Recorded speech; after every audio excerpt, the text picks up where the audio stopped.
Sud Radio, le 10h midi, mettez-vous d'accord, Valérie Expert. Alors, on va pas tout de suite se mettre d'accord parce que nos invités ont du retard. Oui. Gilles, heureusement que vous êtes resté en studio. Sophie de Menton est là à l'heure. Oui, je très me mets bien. d'accord toute seule. Voilà, moi. vous êtes d'accord Avec avec Valérie, vous-même. on va se mettre d'accord. Mais on a des petites infos médias à vous donner avant de commencer les débats. Peut-être commençons. Déjà sur l'arrêt de C8, il y a William Limergy qui s'est exprimé, qui a 78 ans. Ouais. Et on lui a demandé si, du coup, il en profitait pour prendre sa retraite. Et il a dit jamais de la vie et qu'il continuerait à faire de la radio et de la télé. Très bien. Ah bon, vous trouvez ça bien? Ah oui, ça suffit de parler des retraites. Les gens, d'abord, il y a des gens qui ont envie de continuer à bosser. Il y en a bien plus qu'on le dit. Ouais. Et là, c'est le cas. Mais et on en ne pourrait plus, pas dire place aux jeunes? place aux jeunes, c'est exactement le contraire. Plus les gens travaillent longtemps, plus il y a de boulot, plus la masse de travail est importante et plus les jeunes trouvent du boulot. C'est une fausse idée de dire laisser la place aux jeunes. Ouais. Mais vous avez surtout Philippe Labro, 88 ans, Oui, absolument. qui a hier mis fin, un terme à son émission du fait de l'arrêt de la chaîne. 88 ans et il a bon pied bon oeil, donc pourquoi pas continuer. On peut signaler que ce week-end, il y a aussi les Enfoirés. On n'en a pas parlé parce qu'on a parlé de beaucoup de choses. Mais vendredi, il y a les Enfoirés. Alors cette année, il y a 56 personnalités qui vont composer la troupe. C'est diffusé donc le 7 mars. Et Mimi Mati, contrairement... parce que vous savez, elle est souffrante. Elle va être sur une petite moto. Elle en joue. Il y a des petits sketchs qui ont été faits autour. Et il a expliqué qu'il y avait une bonne ambiance en disant qu'on se tombe chaque année dans les bras parce qu'il y avait eu des rumeurs que voilà. Et donc ce vendredi de nouveau les Enfoirés de et puis demain c'est les Césars et c'est aussi pour ça ce que j'ai entendu, c'est la raison pour laquelle Cyril Hanouna a décidé de faire sa dernière ce soir pour ne pas parasiter l'émission des Césars qui est diffusée sur Canal+. Non, On a réalisé la sienne d'émission. Oui. César. Et puis ensuite sur Disney+, il y aura dimanche les Oscars. Ah, oui. Vous savez que ça s'enchaîne souvent, les Absolument. Césars et les Oscars. Absolument. Et vous savez, puisque vous me parlez des Césars, qui va être sur le tapis rouge de l'avant d'émission sur les Césars? Non. Eh bien, alors évidemment, la spécialiste du cinéma qu'on connaît bien, qu'on a Laurie Cholet-Wam. reçu ici, elle sera accompagnée de Léna Situation. Ah oui. Donc, Vous savez qui c'est, Sophie? Non. non, Bon. vous connaissez pas Léna Situation? Non. Alors, c'est Ah bon, une. non. C'est une influenceuse. Ah, En gros. Oui, enfin une influenceuse top de chez top. C'est une influenceuse. Elle peut être top Oui, de mais chez elle top, gagne, ça elle reste- gagne beaucoup d'argent. Mais Vous les alors, aimez pas, ces non, gens-là. je les aime pas. Non, vous les aimez pas. Non, mais les je vois enfants. pas top de chez top, ça veut dire quoi? Parce qu'elle a beaucoup d'abonnés Non, parce qu'elle rapporte beaucoup d'argent, qu'elle influence beaucoup, qu'elle a fait la et ça lui une. donne une légitimité pour être sur le tapis des Oscars? Je trouve que c'est un jeu Des- des coups. des Césars. C'est un coup. Arrêtez C'est de parler de un coups et de coup buzz, il y en a médiatique. ral-le-bol. hein. Ah bah oui, mais c'est comme ça que ça fonctionne Oui, en je ce sais, moment. mais c'est la un société. joli coup COUT. Ah bah j'ai ça, pas c'est de complexe. rester. La prochaine fois que vous n'aurez pas d'invité, je resterai pas. hein. Si c'est Non, pour mais, m'accueillir de cette façon-là. On a Est-ce le que droit de c'est un donner joli notre coup COUT ou COUP? Ou COU. Bref, donc Léna Situation, mais c'est pas vous qui êtes responsable de ça. Non, mais je trouve que ça. Mais voilà. la vie ne se résume pas à des buzz, Gilles. La vie ne se résume pas. Allez, Faut qu'il y ait du sens. Je vais prendre mon sac, je vais partir. Faut qu'il y ait du sens. Alors, on continue. J'ai plus grand-chose. Hein. Non. Bon, bah, Ah, moi écoutez- j'ai quelque chose Ah. dans Oui. votre registre. Il y a eu quand même les lauréats de l'audiovisuel. Ah, mais oui, je peux dire les oui, gagnants dont des personne lauriers. n'en a parlé. Si, Mais nous, si, ah, parce si, que on ça en va a être reçu. diffusé demain, en fait, sur Ah, TV5 super. Monde. Et Et puis, j'y étais au lauréat oui. de l'audiovisuel. Et D'accord. alors C'est toujours dans les endroits chics. Hein. Oui. Vous aimez ça hein. Est-ce que c'était chic? Ah, ça, genre, Je suis pas sûre. Et donc, Alors, est-ce que vous en avez... J'étais quand même un peu surprise. D'abord, à un moment donné, il y en a un qui a dit ah oui, c'est vrai que la gauche va peut-être passer. Donc on n'était pas déstabilisés, c'est comme d'habitude. Ensuite, j'ai trouvé que ça donnait quand même une image de l'audiovisuel qui mériterait d'être un petit peu remise à jour. Un peu, c'est quand même un peu les mêmes. C'était bien. Il y a des gens de grande qualité. On a récompensé Mireille Dumas. qu'on reçoit demain avec Hugo Frey, puisqu'elle a fait un documentaire 95 ans. On les reçoit tous les deux. Non, pas Mireille Dumas. Là, j'avais un malaise. Non, Mireille, Je me disais, elle est vraiment bien, Mireille Dumas. Oui, non, c'est Hugo Frey qui a 95 ans. Et moi, je trouve ça assez sympathique que c'est plus de 70 ans qu'ils soient partout. On veut les arrêter de bosser, pas du tout. Les gens les adorent. Il y a eu 2 prix d'honneur, un prix d'honneur pour Guillaume Durand et un autre qui a expliqué qu'il avait son tibia à la place de la mâchoire. Donc ça, on était un peu impressionnés. Donc voilà, on peut noter que Delphine Ernotte et Laurent-Éric Lelay ont reçu un laurier pour les Jeux Olympiques et la couverture des Jeux Olympiques. Ça le mérite. C'est bien la seule chose qui pourrait mériter un laurier pour Delphine Ernotte. Non, parce qu'il y a eu aussi la fiction Dans l'ombre qui a été récompensée, qui était une vraie belle fiction. Comme Samuel Le Bihan pour être seul. On avait reçu Samuel Le Bihan. Et puis sinon, dans les autres prix, sur le laurier du civisme et des grandes causes, on les avait nous aussi reçus ici. Théo Curin et Bruno Solo et Clémentine Sélarié pour les aidants. Il est temps de les aider. Et je vous encourage à aller sur le site de France 5, regarder, Bruno Solo est assez étonnant. Et un coup de cœur pour Patrick Bézier qui fait ça avec des bénévoles depuis des années. Et Sud Radio partenaire, sera partenaire. Oui, mais je sais, d'ailleurs, le grand chef était là. Patrick Roger. Et donc, mais quand même, il fait ça et c'est un vrai boulot. Oui, bien sûr. Écoutez, merci beaucoup Gilles. J'étais content. La prochaine fois, vous m'appelez. Je demanderai une photo dédicacée de Léna. De Léna, comment Léna Situation. Léna Situation. Et demain, Mireille Dumas et Hugo Frey. Demain. Et puis on parlera de l'arrêt de C8 et d'Énergie 12 également. Alors, ils sont là, ils sont arrivés. Donc, Sophie de Menton, vous êtes là, chef d'entreprise, présidente du mouvement éthique. François Monboise, bonjour. Président de la FEVAD, Fédération du e-commerce et de la vente à distance. Marie-Ève Malouine, bonjour. Journaliste politique, éditorialiste à la revue politique et parlementaire. Et Rémi Branco, bonjour. Vice-président du département du Lot. Je rappelle votre dernier livre, Loin des villes, loin du cœur, qui est paru aux éditions de l'Aube. François Bayrou, donc l'actualité, c'est évidemment les déclarations de François Bayrou qui menace de dénoncer les accords de 1968 avec l'Algérie, Donald Trump qui annonce que les produits européens seront prochainement taxés. Bref, on va revenir sur tous ces sujets avec vous. On parlera également de Rima Hassan qui était l'invité de Jean-Jacques Bourdin ce matin. Interview tendue, interview complexe parce que interviewer Rima Hassan n'est pas une chose simple. Mais on va commencer avec vos coups de cœur et vos coups de gueule. François Monboise, vous étiez limite en retard. Expliquez, ça rejoint votre coup de gueule. Oui, c'est pas un coup de gueule, c'est un constat. J'ai vu une statistique disant que Paris est la 6e ville avec le plus d'embouteillages au monde et la 2e d'Europe. Donc ça confirme un peu ce qu'on ressent quand, comme moi, on se promène dans Paris ou on travaille dans Paris en voiture. Parce que moi, je peux pas prendre les transports en commun, je suis en fauteuil roulant, je peux pas faire de vélo. Et en voiture, c'est vrai que c'est un cauchemar, et c'est un cauchemar qui augmente. Bien sûr. Mais c'est peut-être l'objectif. Et même en ce moment, parce que Paris est vide. Là, en ce moment, pendant les vacances scolaires, ça va mieux, effectivement. Mais ça dépend des endroits. Globalement, quand moi j'allais à Bercy pour un rendez-vous en 40 minutes, maintenant c'est 1h20. Donc 1h20 aller, 1h20 retour pour une demi-heure de réunion. Ça commence à faire Si beaucoup. vous passez par la rue de Rivoli, alors là vous oubliez. Non, mais on peut pas, elle est fermée. Elle est fermée, la rue de Rivoli. Donc mais en fait, c'est peut-être l'objectif, puisque la mairie de Paris avait dit, je me souviens, David Béliard avait dit qu'il fallait enquiquiner les automobilistes pour qu'ils arrêtent de prendre leur voiture. Alors, et il y a moins en moins de voitures, c'est vrai, mais celles qui sont là, ils passent de plus en plus de temps. Alors qu'ils arrêtent de prendre leur voiture ou qu'ils arrêtent d'aller dans Paris, ce qui est mon cas. Moi, j'ai changé mes habitudes parce que je ne veux plus aller dans Paris. Alors ça, les commerçants le ressentent. Eh ben, j'ai changé de coiffeur, j'ai changé de. Je ne vais plus. Ça, c'est très important sur la circulation dans Paris que Valérie a changé de coiffeur. C'est un exemple. Non, mais c'est un exemple. Je vais changer de médecin. J'avais une médecin qui est à République. Pour moi, c'est. Changer de radio. C'est changer de radio. Non. Si c'était à l'autre bout de Paris, je me poserais la question. Enfin, peut-être que c'est. Mais je peux comprendre. On en présente, mais c'est pour ça que beaucoup de petits commerces ont des problèmes. Mais bien sûr, c'est dramatique. Parce qu'ils avaient une grosse partie de leurs chiffres avec le week-end, les banlieusards viennent plus le week-end. Ah, mais on constate ça tous les jours et on les a à Éthique, le mouvement patronal donc, que je dirige, mais c'est terrifiant, on n'en parle pas. Les commerces ferment, il y en a un par jour en ce moment. Alors, à la décharge de la mairie de Paris, ce qui est vrai, c'est qu'il y a des flux de piétons dans Paris qui sont énormes de touristes. Quand ils ont la mairie a mis le Trocadéro piéton, il y a eu beaucoup de riverains qui se plaignaient. C'est noir de monde tout le temps. C'est une ville où il y a... Non, mais c'est dur à gérer.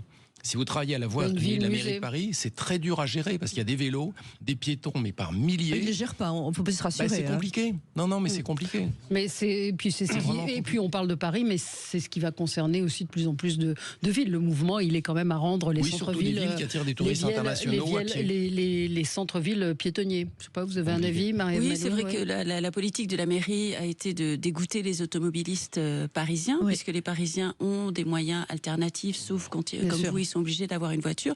Pour les banlieusards, il faut voir, les trains sont plus lents. Moi, j'habitais en banlieue quand j'étais jeune, et le train qui mettait 35 minutes, grand maximum, maintenant est à 40-45 minutes, parce que les trains fonctionnent moins bien. Et on peut dire il faut moins de voitures, mais il faut que celles qui sont obligées de rouler puissent rouler. Et puis il faut des solutions alternatives, que ce soit le réseau. Là, nous on est venu en métro, donc on est en retard parce qu'il y a eu un incident.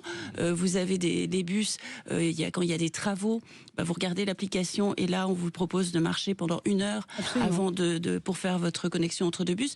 Donc tout ça, il faut que les deux fonctionnent et il faut un plan global et coordonné. C'est vrai que c'est quand même plus agréable d'avoir moins de voitures, on respire mieux, les maladies respiratoires sont nombreuses, mais il faut aussi qu'il y ait des alternatives. Oui, mais vous avez raison, sauf que quand il y a des encombrements effroyables, c'est très mauvais pour l'air. Oui, mais les embouteillages, on ne peut pas dire que les embouteillages soient bons.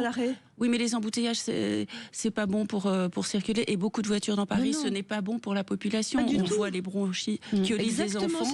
Il y a ça, mais c'est les embouteillages et c'est les voitures qui circulent. Il faut prioriser l'électrique, on l'a pas fait même du quand il tout. n'y a pas d'embouteillage. Vu de mon village, on est moins concerné par les embouteillages et la pollution. Puis l'évêque, on n'a pas ces problèmes-là. Mais c'est vrai que moi, je suis frappé par... on est en fait à mi-chemin.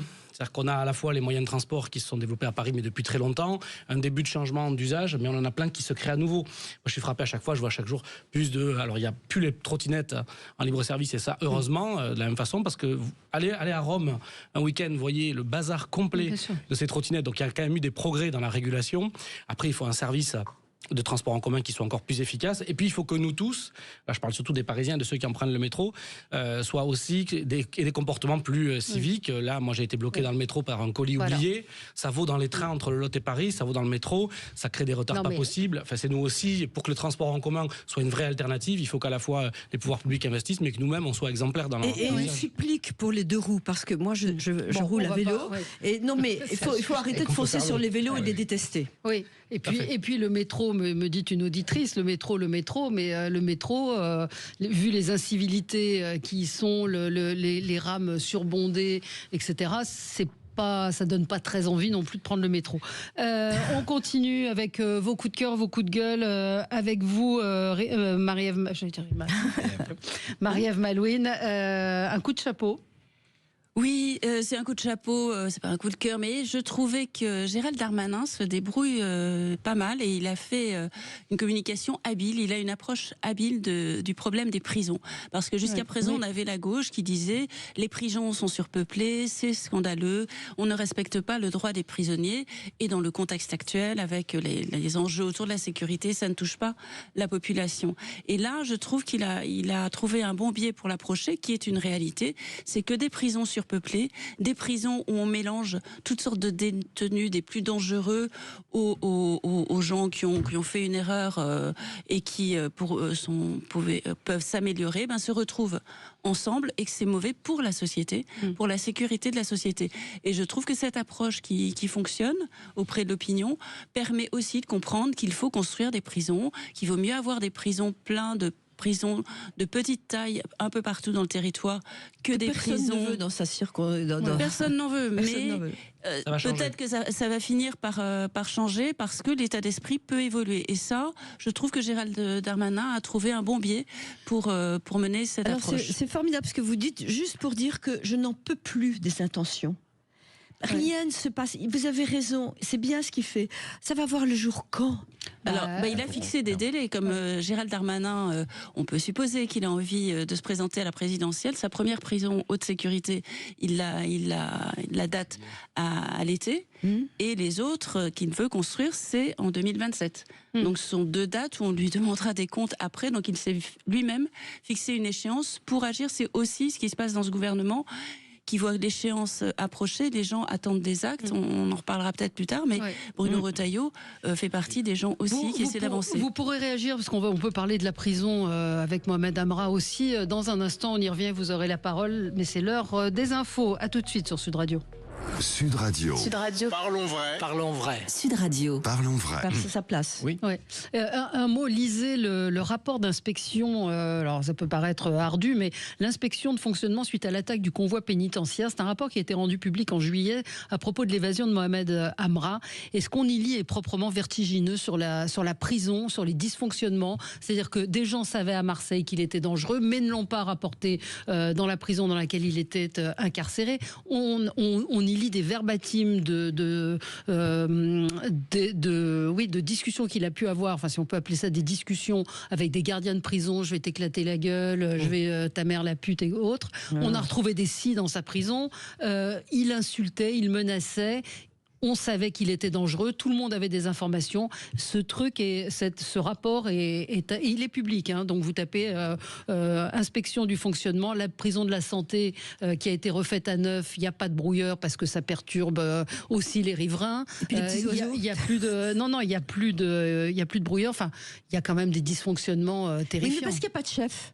Le problème. Moi, je l'ai vu hier, le patron de la pénitentiaire, il est plutôt bon. Hein. Alors, oui, mais a-t-il le pouvoir? Parce que je raisonne en chef d'entreprise. Il y a un moment. Quand on est chef, il faut chefer. C'est pas possible. Et il y a tellement de rouages, de complexité, de fonctionnaires. La division du pouvoir est terrible. Et donc, même s'il y a un type qui débarque et qui est plein de bonne volonté, il y a des filets qui empêchent d'agir. Et en France, on a complètement... Il y a un maillage du pays qui empêche de diriger. C'est-à-dire que vous pouvez pas... il y a toujours... Ah ben non, mais là, c'est pas permis. Là, il y a un tel, il faut demander à tel...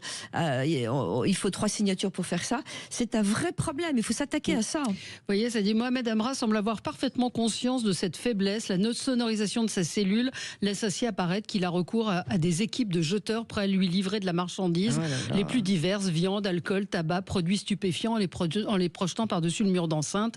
On peut s'étonner de la présence d'un tel nombre de téléphones portables. Je crois qu'il en avait 8. Il y a quand même des trucs qui fonctionnent pas. Il y a des choses qui ne fonctionnent pas et il y a des choses qui ne fonctionnent pas dont on ne veut pas savoir. Souvenez-vous, à une époque, on a parlé, quand le président de la République actuelle est arrivé, de la construction de prisons. Il y avait un programme qui avait été lancé par son prédécesseur, François Hollande, et puis ça s'est arrêté. Donc les prisons construites étaient celles qui avaient été, dont la construction avait été entamée par François Hollande, parce que c'est très long, il faut trouver les communes, les terrains, c'est très compliqué. Et donc ça s'était arrêté. Et de fait, c'est un sujet sur lequel il n'y a pas d'enjeu, parce que c'est pas un sujet qui intéresse l'opinion publique. Et ce que je disais sur Gérald Darmanin, c'est qu'il a rendu ce sujet intéressant. Il y a des choses, par exemple, sur l'affaire Amra. Il doit se déplacer pour aller voir le magistrat qui suit son dossier. Si le déplacement est dangereux, maintenant, est-ce qu'on peut se poser la question, est-ce qu'on peut pas faire ça en visio? En visio, ou faire déplacer les magistrats aussi. Mais les magistrats, vu ce qu'ils ont suffisamment à faire, vu les dossiers qui s'accumulent, je pense que faire des visios, tout le monde a compris après le Covid que faire une visio, ça fait gagner du temps, il n'y a pas le temps du déplacement, on est efficace et ça fonctionne. Pourquoi on n'a pas trouvé cette solution? Parce qu'on ne s'est pas posé le problème. Parce qu'on ne s'est pas posé la question. Et donc, ça veut dire que ce sujet-là n'était pas apparu comme prioritaire. Maintenant, il l'est. Et encore une fois, les prisons intéressent toute la société, parce que c'est la sécurité de la société, c'est aussi la capacité des gens qui vont en prison à en sortir et à se réintégrer ou pas. J'ajoute qu'il y a quelques années, l'installation d'une prison pouvait être, je parle dans un département rural comme le Lot, un motif de friction, de tension, de contestation. Aujourd'hui, je peux vous dire qu'un projet qui était prévu il y a 10 ans dans le Lot, aujourd'hui, on m'en parle en me disant on a été débile, on aurait dû y aller. Parce qu'aujourd'hui, on a besoin d'activité, il y a des entreprises qui sont parties, donc il y a une question d'aménagement du territoire, et quand ils voient comment ça peut bien se passer ailleurs, ils se disent finalement on est stupide d'avoir refusé, on aurait dû l'accepter, aujourd'hui on aurait du personnel qui ferait marcher nos commerces, nos villages, etc. Donc le regard aussi sur la prison change à ce niveau-là. Et puis alors il y a quelque chose que vous ne spécifiez pas, mais moi je suis encore plus accrochée à ça, c'est de faire des prisons pour jeunes. Parce que ils sont de plus en plus jeunes, les trafiquants, etc. Des centres et il faut des maisons de correction, ça s'appelait comme ça. Des centres pour mineurs, pas des prisons. Ça peut l'être. Oui, les centres fermés sont des. Oui, mais il y a quelque chose à inventer. C'est la loi sur les mineurs qu'il faut peut-être revoir. Oui, il faut tout revoir. Oui. Il faut absolument être capable de mettre les moins de 25 ans dans des établissements spécialisés avec dehors du sport, rééducation. Et pas en contact avec. Pardon ? Et si possible, pas en contact avec l'extérieur. Mais évidemment, il faut une vraie rééducation. Ouais. Alors, Sophie, votre coup de cœur, c'est pour vous ? Bah oui, parce que finalement, personne ne m'en fait énormément. Voilà. Non, c'est pas ça. C'est que coup de cœur pour le journal L'Opinion qui l'a publié ce matin, coup de cœur pour Opinionway qui a accepté l'idée du sondage que j'ai proposé à Éthique. Et j'ai fait faire un sondage sur la perception des Français sur la capacité à réformer le pays, en gros. Et on posait des questions simples. Pour que la France se porte mieux, faut-il, selon vous, écouter et appliquer les propositions des chefs d'entreprise ? Bon, question simple. Eh bien, il y en a 64% qui disent oui. Or, les chefs d'entreprise ne sont jamais consultés ou pratiquement pas. Donc ça, c'est quelque chose de très important. Il y en a peu qui disent, il y en a 7% qui disent pas du tout, et 28% non, plutôt pas. Donc ils ont confiance dans les chefs d'entreprise, ils ont compris que c'était eux qui pouvaient faire quelque chose. Important, les acteurs inspirent en confiance pour la mise en œuvre d'une simplification des démarches. On a dit un chef d'entreprise, un haut fonctionnaire, un homme politique, ou une femme, aucun. Chef d'entreprise, 36%. Hommes et femmes politiques, 9%. Aucun, 42%. C'est-à-dire que ça, c'est très intéressant. Les Français ont perdu totalement confiance dans la capacité... Oui, mais ça, on le sait, sondage après sondage. Voilà. Vraiment, ils n'y croient pas. Non. Donc, en gros, en résumé, le sondage, c'est les chefs d'entreprise au pouvoir. Oui. Alors, non pas au pouvoir. Moi, ce qui m'étonne, et on posera la question à Frédéric Dabi, c'est une petite parenthèse, c'est qu'à chaque fois qu'un organisme commande un sondage, ça va toujours dans son sens. C'est une perfidie venant de vous comme ça. Non, c'est vrai. Non, alors il est vrai que j'ai posé des questions. Oui, est-ce qu'on préfère un homme politique à un chef d'entreprise pour réformer ?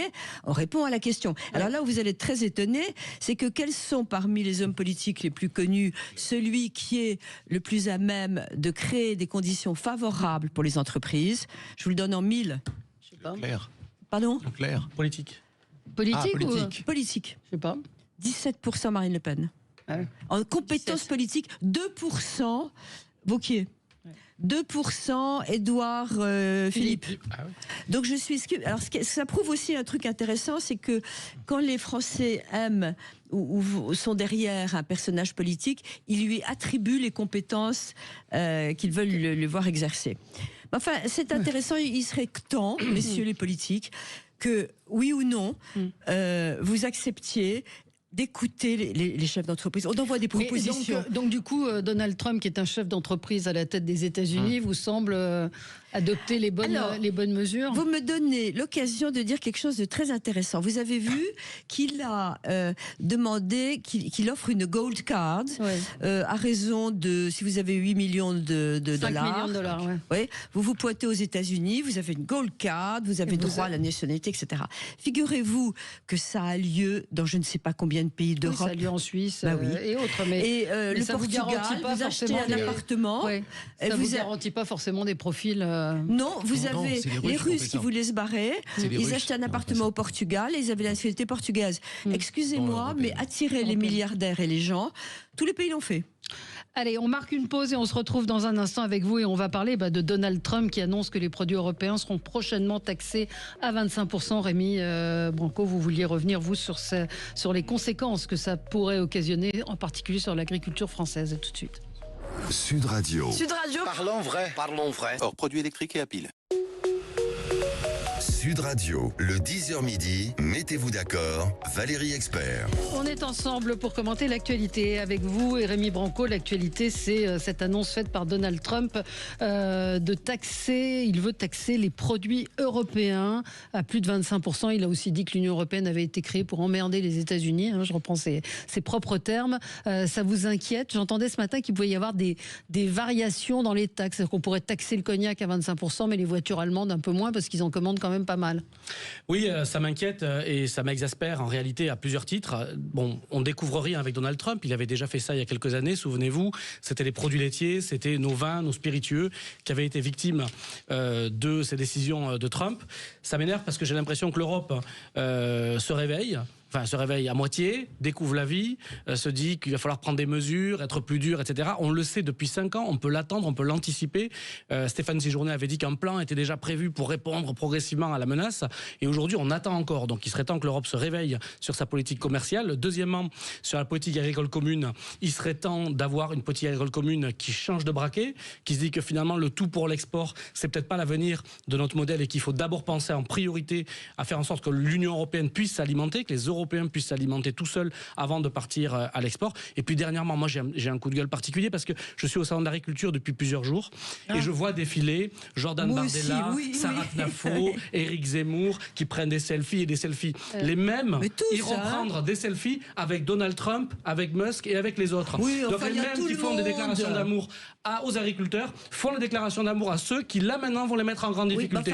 Donc moi si j'ai un mois passé, si je peux terminer, je le dirai à Marine Le Pen, à Jordan Bardella, à Sarah Knafo et à tous ceux qui défendent Trump de revenir au salon de l'agriculture pour s'excuser auprès des agriculteurs, d'arrêter de prendre des selfies en défendant ceux qui maintenant vont leur ramener à leur perte. Moi je suis dans le territoire vigneron, je suis dans l'AOP Cahors, je peux vous dire j'ai un paquet de vignerons qui sont déjà suffisamment en difficulté et pour qui les États-Unis sont un débouché extrêmement important parce qu'on voit beaucoup de Malbec aux États-Unis. Imaginez leur situation si on leur rajoute en plus 25 et en plus c'est vrai que ça peut être plus % de plus de droits de douane, ceux-là ils vont mourir. Derrière les mêmes politiques iront les voir en disant oh c'est terrible on vous défend pas, vous êtes tous morts. Mais à un moment donné, il faut être responsable et cohérent. Moi, je comprends qu'on partage d'autres idées que les miennes, mais on va pas en même temps dire merci Trump, je vous fais des mamours, et en même temps, je vais voir des agriculteurs et on vous soutient. C'est pas possible. Il faut être cohérent. Je comprends, mais vous confondez deux choses. D'abord, premièrement, personne ne peut savoir ce que va faire Trump. Ça change d'heure en heure. Attendez.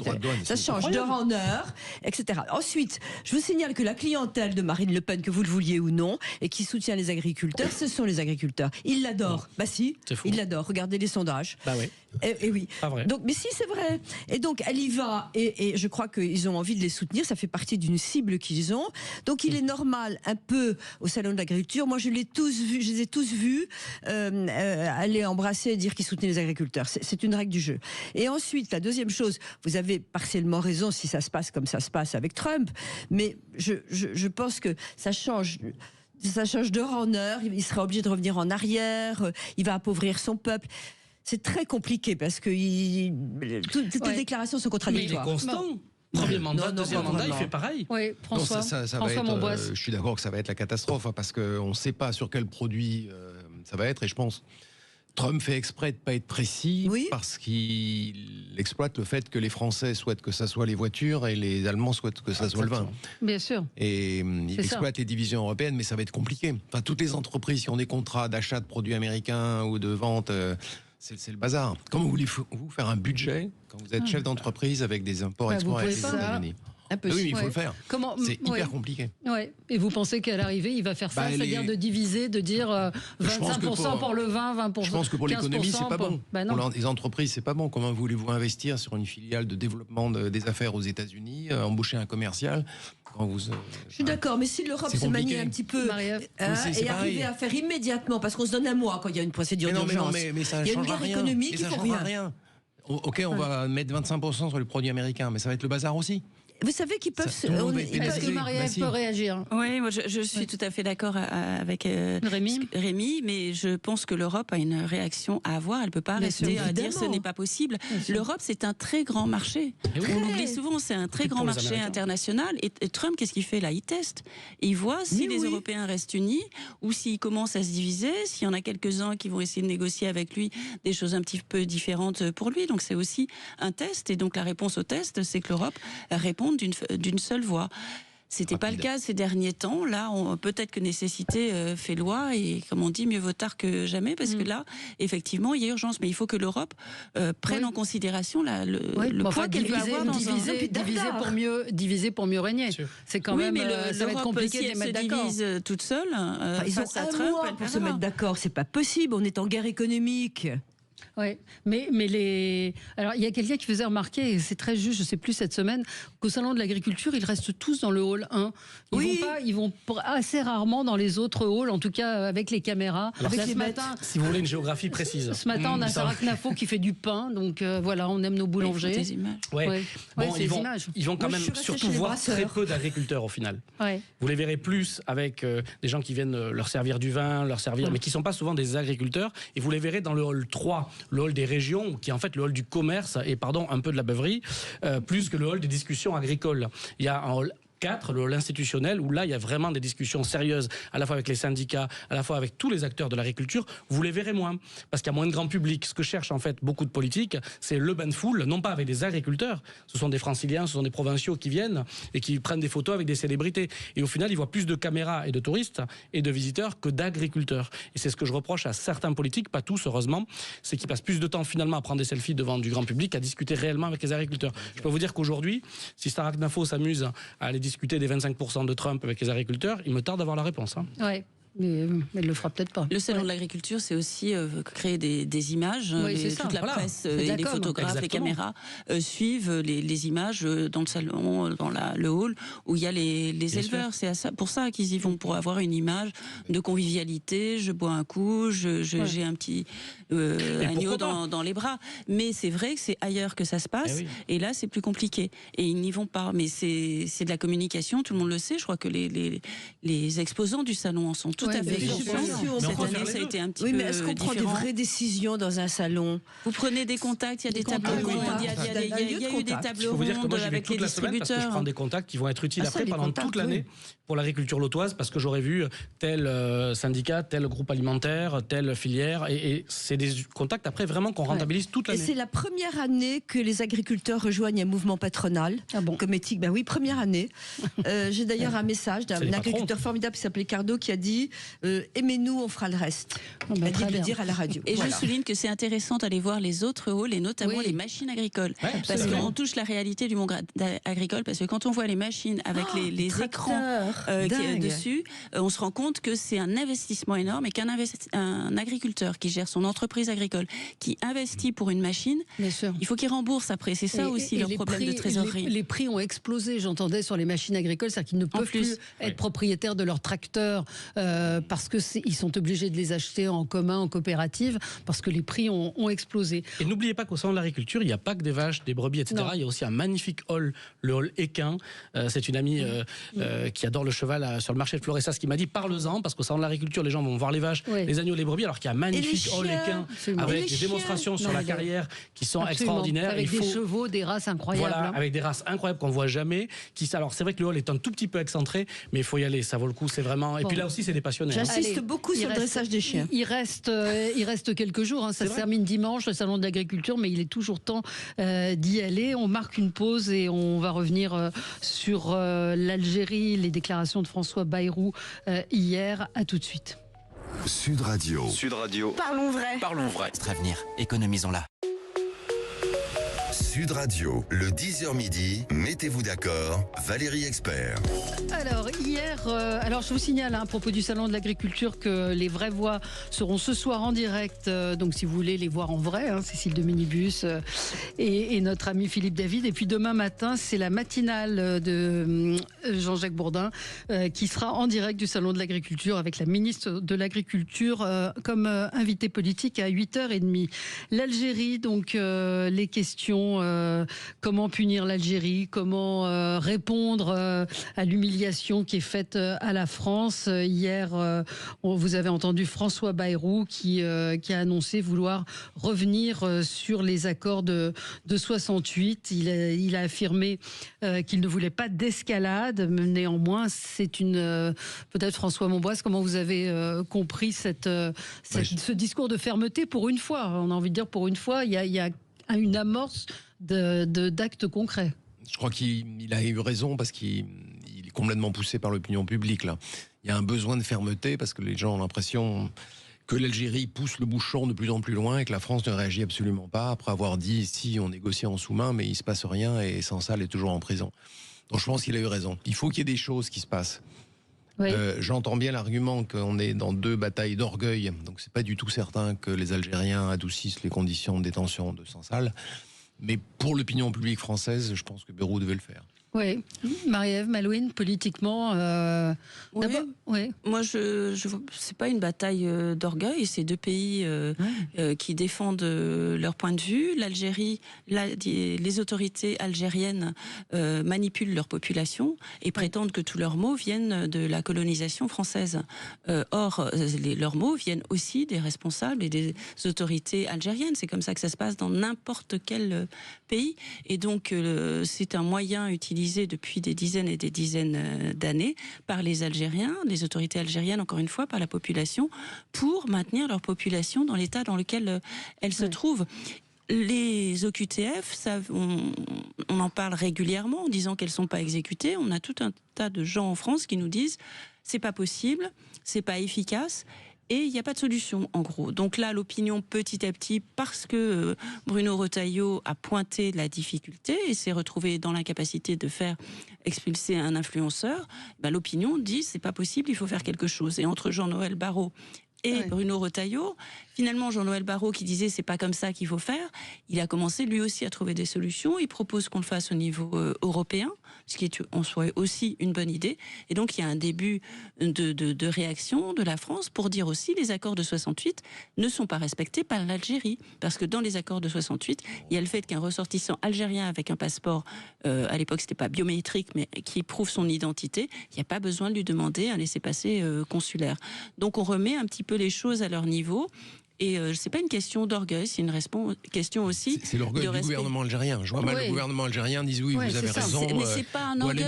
Et devrait voir son avocat. C'est pas par orgueil, c'est sur le système entier qui repose là-dessus. Et puis c'est du gouvernement algérien. Problème Sansal, c'est pas l'opinion algérienne qui demandait qu'on l'arrête. C'est un moyen de pression sur la France utilisé par le gouvernement algérien. Et j'ai peur que, au-delà de ça, vous avez tous raison, mais que ce sont les rapports de force maintenant qui gèrent ce type de situation. On a dépassé le moment où on pouvait négocier, la diplomatie, etc. On est dans le rapport de force. Et tant que la France n'aura pas montré un rapport de force, il ne se passera rien. Oui. Moi, je suis très inquiet parce qu'on sent quand même une utilisation politique des affaires internationales du côté algérien à des fins intérieures, parce que ça, c'est toujours gagnant de flatter l'opinion avec un ennemi, un bouc émissaire qui est la France, pays colonisateur par ailleurs. Et puis, également en France, le risque serait de répondre uniquement sur ces questions-là et d'oublier qu'entre la France et l'Algérie, au-delà de ces relations diplomatiques, il y a aussi des relations culturelles, des relations économiques. Nos entreprises exportent, je crois, de l'ordre de 5 milliards d'euros en Algérie par an. On a des centaines d'entreprises qui travaillent ensemble, qui travaillent très bien. Et moi, ce que je voudrais pas, c'est que, au nom de guerres diplomatiques qui répondent parfois à des logiques de politique intérieure, on sacrifie aussi ces échanges-là, et notamment commerciaux. On a besoin de l'Algérie a besoin de la France, et il serait temps qu'on se mette autour de la table. Emmanuel Macron avait signé un accord en 2022, il faut repartir sur cette base-là, il faut changer de méthode. Cette escalade-là, nos entreprises qui travaillent en Algérie nous disent, vous vous rendez pas compte que le climat a changé, ça se passe pas bien. Tout à fait. Oui. Et il ne faut pas se leurrer. Il y a la question du Sahara occidental qui a mis le feu aux poudres en juillet dernier. Enfin, il y a derrière les questions de visa. Il n'aurait pas dû soutenir le Maroc si longtemps aussi. Il y a d'autres questions qui se posent derrière. Oui, mais pour négocier, il ne faut pas arriver en position de totale faiblesse. On négocie pas en disant. On a un otage qui va mourir, c'est aussi un peu compliqué. Oui, mais si ce que je disais sur le rapport de force et le fait, effectivement, la France a besoin de l'Algérie. La France a une histoire avec l'Algérie, une histoire économique et culturelle. Donc, on a besoin de l'Algérie. L'Algérie, contrairement à ce qu'elle dit, a aussi besoin de la France. Évidemment. Donc, elle a besoin de négocier aussi. Mais on ne peut pas négocier en position de faiblesse avec ce régime-là qui ne respecte pas les accords. Donc, il est bon de dire, vous respectez pas les accords, on vous laisse quelques temps pour les respecter. Sinon, on va tout renégocier et vous serez pas en position totalement de force comme ça l'était encore il y a quelques mois. Que la France... quand la France allait en Algérie pour dire on bat notre coulpe et l'Algérie n'a pas à battre la sienne sur la colonisation. La repentance et reparler encore. Oui, parce que la France reconnaisse les exactions qui ont été commises et qui sont tout à fait condamnables, insupportables. Mais de l'autre côté, il y en a eu aussi. Il faut que l'Algérie le reconnaisse. C'est comme ça qu'on tire un trait sur le passé. Mais ils ne reconnaîtront jamais. C'est la différence entre eux et nous. Mais la question, nous, on est capables de repentance, pas eux. Mais c'est pas les mêmes proportions. Bien sûr plus. que si. Je pense qu'il y a des Algériens, il y a des intellectuels algériens, il y a dans la population algérienne des gens tout à fait capables de le faire. C'est les autorités algériennes qui ont intérêt à ne pas le faire parce que c'est un moyen de dire à leur population, c'est pas nous qu'il faut accuser si vous vivez mal en Algérie, c'est la France. Oui, mais vous pensez que, quand Bruno Retailleau dit on va revoir les accords de 68, ils peuvent le faire tout seuls? C'est-à-dire il faut être deux pour négocier. Je crois qu'on peut dénoncer les accords. accords. On peut dénoncer. Ouais, je sais pas juridiquement ce qui s'applique si on dénonce les accords. Mais qu'est-ce qu'on fait après? Oui, c'est ça. C'est qu'est-ce qu'on fait après? Comment on gère cette crise? Mais le vrai problème, c'est l'otage, parce que on ne supportera jamais d'avoir en prison s'il meurt. Pas soigné, c'est très grave. C'est un de nos ressortissants, il est connu, etc. Et ça, je pense que c'est pas supportable. En tout cas, hier, François Bayrou a prononcé le nom de Boualem Samsal, donc ça veut dire aussi, ça dénote de l'importance que ça représente pour le gouvernement français. C'est un ressortissant français, un écrivain qui vit à moitié en France et qui vit jusque-là retourné régulièrement en Algérie aussi, qui a toujours usé de sa liberté de parole et que l'État algérien a arrêté, ne rend pas possible de visite consulaire, comme tout ressortissant français ou étranger aurait le droit, qui lui a demandé de changer d'avocat parce que son avocat est juif, et donc tout ça, la France ne peut pas l'admettre non plus, et François Bayrou l'a dit. La France ne veut pas admettre ça. Contrairement à ce que disait Rima Hassan ce matin, qui affirmait au micro de Jean-Jacques Bourdin qu'il était soigné, donc elle avait visiblement plus d'informations que nous sur le sujet. Peut-être dire quelques mots de cette interview de Rima Hassan ce matin, interview qui évidemment fait beaucoup réagir. Écoutez ce qu'elle répondait à la question de Jean-Jacques Bourdin à propos de la famille Bibas et de leur assassinat. Hier, funérailles de Chiri, Kfir et Ariel. Oui. Assassinés? Non. Non, pas assassinés. Non. Tués? Non, parce que là aussi, la famille... Ni tués, ni assassinés, ni... Franchement, je regrette que vous n'ayez pas à minima fait une revue de presse sur le sujet avant d'ouvrir ce sujet. Je n'ai pas travaillé, Rima Non, Hassan. mais encore une fois, je ne sais pas qui prépare les fiches ici, mais il faut peut-être revoir un peu la méthode. Il n'y a pas de fiches. Non, mais alors donc, on va revenir sur cette affaire.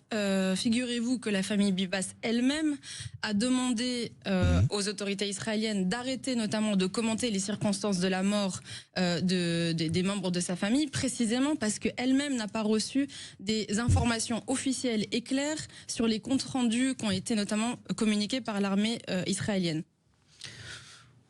Rémi Branco, C'est épouvantable.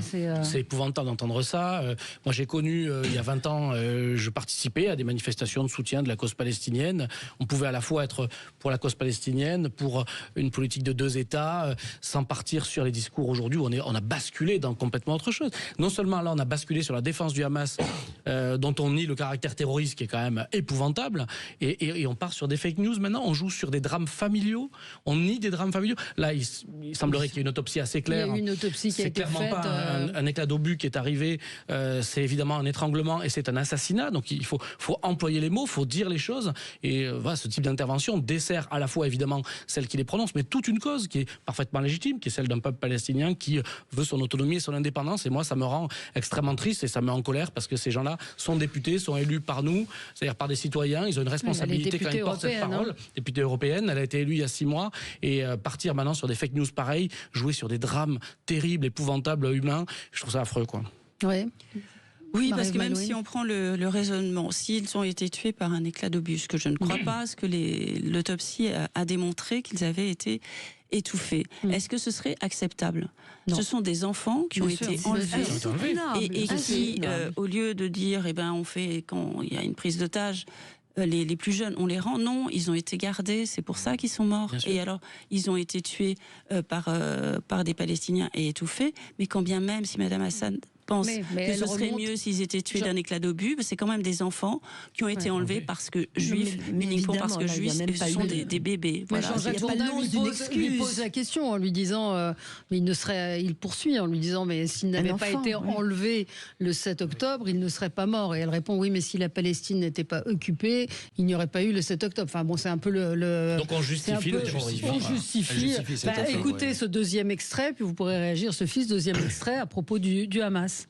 Moi, je parle la langue du droit international. Le Hamas a une action légitime du point de vue du droit international. Bon, c'est un mouvement de résistance. Non, parce que la résistance, si vous voulez, ça peut donner justement sujet à interprétation de vous êtes pour ou contre. La question du droit international, c'est une boussole. Tout le monde doit se tenir à cette boussole. La légitimité de la lutte armée dans un contexte de colonisation, elle est extrêmement claire. Et c'est ma position.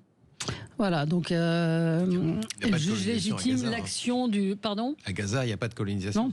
Il n'y a pas d'Israéliens depuis 10 ans. Oui, il n'y a pas de colonisation à Gaza. Le Hamas est à Gaza. Très compliqué à interviewer. Rima Hassan, je ne sais pas, vous qui avez interrogé pas mal de politiques, Marie Malouine, elle répond à des questions précises par des généralités, avec des éléments d'information vrais, mais qui sont toujours tordus.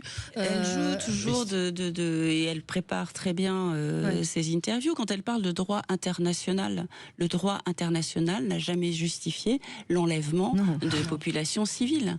Et donc, elle est toujours à côté de la bonne question, en caricaturant, en schématisant, en amalgamant et en continuons à alimenter une situation qui n'aura jamais de solution si on en reste là.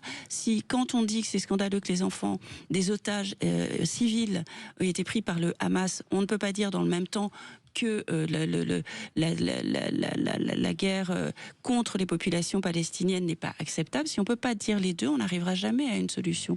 Or, le principe, c'est celui-là, et on veut aboutir à 2 États. Les Palestiniens ont droit à un État. Les Palestiniens, pas le Hamas, qui est un mouvement terroriste qui enlève et qui tue des civils et des enfants. Ce matin, Christian Estrosi, qui était sur CNews, a dit « Rima Hassan n'est plus digne d'exercer un mandat public, elle devrait être poursuivie pour apologie du terrorisme ».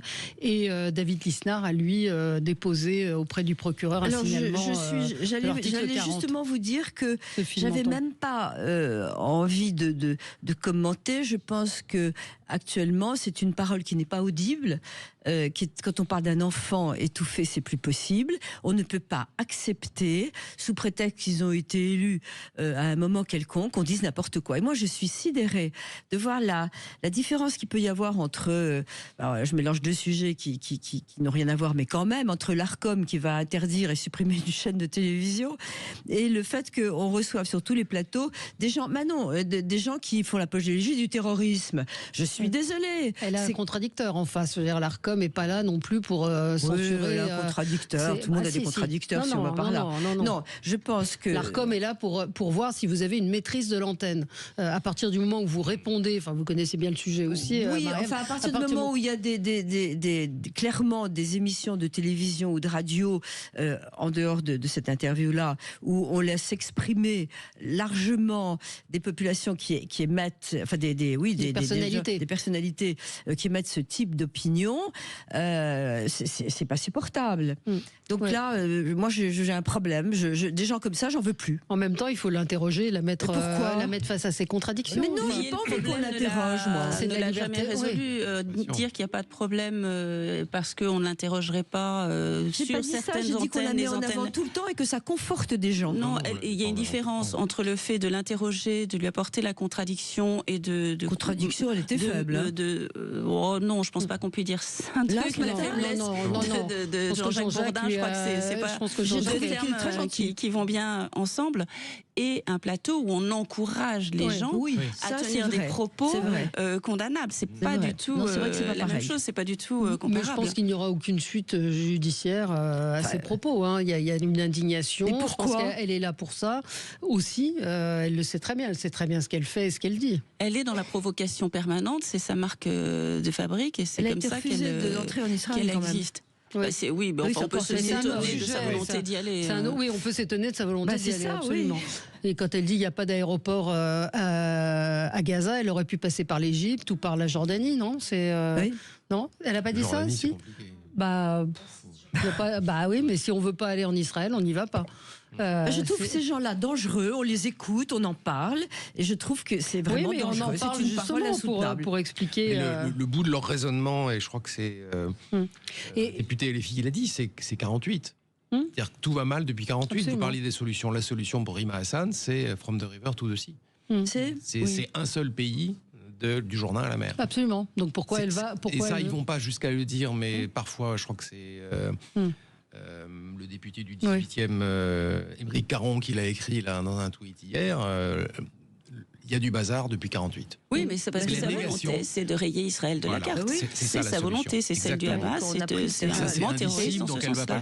Parce qu'il considère qu'il faut rayer Israël de la carte. Et précision, on n'est pas tout à fait d'accord. C'est une ditote. On n'est pas d'accord avec ça. Elle n'est pas invitée partout. Elle n'a pas fait d'interview, je crois, depuis un an. Donc, c'était intéressant. On entend parler tous les jours. Oui, on en entend parler, mais c'était intéressant aussi de l'entendre. Ça permet de dire un certain nombre de choses sur son comportement. Mais la clé, c'est la contradiction. Parce que effectivement, moi je suis un peu plus pessimiste que Sophie. Je pense qu'elle est entendue d'une certaine partie de la population qui croit ce qu'elle dit. Et c'est là qu'il faut être... Ah pardon, parce que c'est inaudible. En réalité, pour nous tous, c'est inaudible. Pour beaucoup de personnes... Non, elle convainc... Avec un objectif politique. Mais oui. Qui est tout simplement d'aller faire mobiliser des abstentionnistes des quartiers populaires. On donne une antenne à quelqu'un... C'est d'un cynisme incroyable. Et là, il faut une contradiction claire et nette. Il faut... qui est compliquée, parce que je rejoins Marie-Ève Malouine, elle est très fine. Moi, c'est redoutable. Sa prestation de ce matin, comme je savais qu'on allait réagir dessus, j'ai regardé deux fois, 3 fois. Effectivement, on s'abrite toujours derrière un droit international qu'on précise jamais vraiment, qu'on déplace en fait. On n'est plus sur le sujet de la famille, mais là on est sur la qualification du Hamas. Donc à chaque fois on déplace le débat et on s'en sort par des pirouettes qui s'adossent en plus sur le droit. Enfin, c'est insupportable à écouter. Donc il faut une contradiction politique, y compris à gauche. C'est pour ça que je disais que la contradiction ce matin m'avait pas semblé à la hauteur. Si. Mais pas de sa faute. Mais c'est vrai qu'elle participe un peu de débat finalement. Oui, absolument. On marque une pause et on se retrouve dans un instant avec vous sur Sud Radio. Sud Radio, votre attention est notre... .e.leclerc. Sud Radio, le 10h midi, mettez-vous d'accord, Valérie Expert. Et nous sommes ensemble jusqu'à midi. Je voudrais qu'on dise quand même encore quelques mots plus que quelques mots, qu'on parle de cette affaire Betaram. 40 nouvelles plaintes déposées avant une rencontre des victimes avec le procureur. Et cette femme enseignante qui était hier sur le plateau de C'est à vous. Écoutez ce qu'elle disait. L'élève de 14 ans qui avait été giflé était d'ailleurs dans la même classe que l'un des fils de François Bayrou. Vous l'avez personnellement alerté, lui qui était ministre de l'Éducation à l'époque, mais aussi député des Pyrénées-Orientales, président du Conseil régional, à 2 reprises, dont une fois en tête-à-tête, de vive voix. Sa réponse vous a désarmé. C'était une tentative. J'avais espéré peut-être qu'il réagisse autrement, mais je pense que je n'y croyais pas vraiment. Donc j'ai fait ce que je pensais devoir faire, remettre la chose sur la place, mais bon. Et vous a dit que tout était dramatisé? Oui, il m'a dit, non, mais on dramatise. Voilà. C'est compliqué, c'est parole contre parole. Il était visiblement au courant de faits graves. Mais moi, comment vous n'arrivez pas à le croire? Comment est-on au courant aussi? Est-ce qu'on a dit qu'il s'est passé des petits trucs, etc. C'est tellement monstrueux. Alors je ne peux pas penser. Non, moi je trouve que c'est insupportable d'entendre ça. Il y a une hypocrisie qui, moi, me donne envie de vomir, franchement, quand il écoute pendant 3 heures une conférence de presse de victimes qui parlent et qui dit la vérité éclate, je le découvre et ça me fait de la... Mais c'est insupportable. Il le savait. Pourquoi dès le départ il ne dit pas oui, c'est vrai? Ces faits étaient remontés. À l'époque, on avait trop d'indifférence. Le ministre, d'ailleurs, il peut dire le gouvernement Jospin aussi était au courant, etc. Et c'est une faute collective des politiques d'avoir mis tant d'années à réagir à ces faits. C'était mieux de dire pas ça. Avoir, bien sûr, et aujourd'hui, il faut être implacable sur ces questions-là. Et qu'est-ce qu'on fait aujourd'hui dans les établissements, privés comme publics? Voilà, il faut à un moment donné en politique savoir reconnaître ses erreurs. Là, il ment. Moi, je ne supporte pas qu'un Premier ministre mente à l'évidence. Mais vous avez on n'a pas les preuves. On n'a pas les preuves quand même. Franchement, continuons comme ça. médecins. Et quand on les aura... Oui, mais ça dépend du niveau d'information de tout jeune âge. Mais alors peut-être que... Si c'est le cas, il dégage à la seconde, c'est monstrueux. Ces enfants étaient dans cette école. Mais donc justement, si ces enfants étaient dans cette école, peut-être que c'était banalisé, ce qui est terrible. Je sais, moi, au collège, quel enseignant était connu pour être parfois brutal et parfois mettre une torgnole, voilà. Donc, non, mais on la le sait torgnole, tous. c'est autre chose. Et c'était pas systémique. C'était un enseignant dont on savait qu'il était, voilà, particulier. Vous imaginez un établissement comme ça? Comment vous pouvez ne pas le savoir avec autant de faits qui remontent? Moi, je trouve ça insupportable. Ils vont tous écraser les parents. Alors ils sont responsables aussi. Non, les enfants ne l'ont pas forcément dit. Ben oui, mais donc c'est ce que je veux dire, c'est qu'il y avait un microclimat, encore une fois, qui n'est pas de doute. Je trouve que c'est horrible et qui devraient tous être terriblement punis. C'est pas le sujet. Je pense que le fait que les enfants ou les pas osé le dire aux parents, les parents qui n'aient pas réagi, les profs qui n'aient pas réagi, c'est compliqué. Vous êtes dans un dans un environnement où tout le monde se connaît. C'est une époque où effectivement on n'allait pas dire que son enfant avait été violé. Peut-être qu'on s'en est ouvert aux autorités dont faisait partie François Bayrou. Moi j'ai écouté, je pense que dire comment pouvait-on ne pas savoir, c'est tellement large que ça n'est pas démontrable. Il y a une enquête en cours. Moi, j'ai entendu Monsieur Esquer, qui est celui qui a fait créer un groupe Facebook et qui fait que beaucoup de victimes se sont manifestées. Il y avait eu un papier dans Le Monde en mars 2024. Et je me souviens de ce papier parce qu'il était très marquant puisqu'il racontait les sévices que subissaient les enfants dans cet établissement. À l'époque, il y avait une trentaine de victimes qui avaient parlé. Et l'enquête a été ouverte à ce moment-là, cette année-là, et Le Monde en faisait état. Ce sont des faits qui remontent à plusieurs dizaines d'années. Oui. La libération de la parole des enfants, chaque victime, que ce soit dans ce cas d'abus par des adultes extérieurs, que ce soit dans la famille, l'enfant, c'est difficile qu'il parle parce qu'il pense qu'il est tout seul, qu'on ne le croira pas. Donc libérer la parole des enfants sur cette affaire, c'est à mon avis la priorité, que ce soit dans cette affaire et dans d'autres. On le voit avec le procès Squarneck. Après, les responsabilités politiques, elles viendront. Mais dans un premier temps, je pense que ce qu'on doit savoir et faire et encourager, c'est que les enfants puissent parler. Rendez-vous compte que les victimes de Betaram ont demandé, dans ce qu'ils demandaient à François Bayrou, c'est la mise en place d'un numéro vert. Ce numéro vert existe déjà. Ils ne le savaient pas. Donc c'est ça qu'il faut travailler. Après, la responsabilité de qui savait quoi, comment c'était organisé, est-ce que dans l'institution ça visait forcément, ça j'en suis sûre, c'est une intuition, j'ai pas de fait, mais des enfants particulièrement vulnérables, dont les parents ne pouvaient pas savoir, n'osaient pas poursuivre la plainte. En 96, il y a eu une plainte, factuellement.